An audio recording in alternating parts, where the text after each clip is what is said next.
همونطور که میبینید این ساتلیت استارلینکه که به روی سقف ساختمان نصب شده و توسط یک کابل از ساتلیت استارلینک اومده پایین و به روتر استارلینک وصل شده.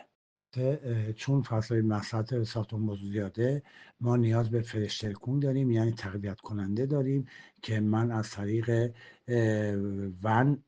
لن کابل و بریج که ون محسوب میشه به این کابل رو از روتر استارلینک به یه فریز بوکس نصب کردم که این فریز بوکس حالت بریج رو داره، پل رو داره.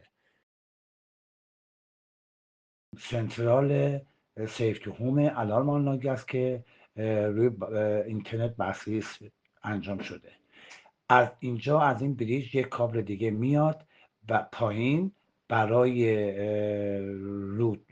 روتر دیگه که من برای ریپیتا از فیسبوکس استفاده کردم که به خاطر اینکه سیگنال های قوی تر رو میتونه به مسافت بیشتری ارائه بده و اون کابل از بریج به عبارتی اومده و به روتر دیگه یا به عنوان ریپیتر استفاده شده.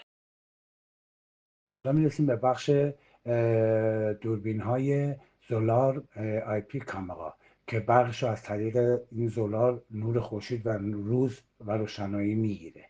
اون یکی هم زولار هستش برای الارم آنلاگه که به دستات اتفاقی بیفته بوق میزنه.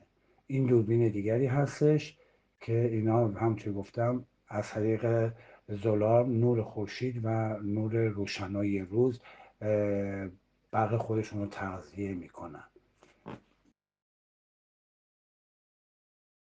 دوربین های طبقه همکف هست که این برای جلوی ساختمون رو پوشش میده و دیگری دوربین است که در انتهای پشت ساختمون نصب شده که قسمت پشت ساختمون رو پوشش میده.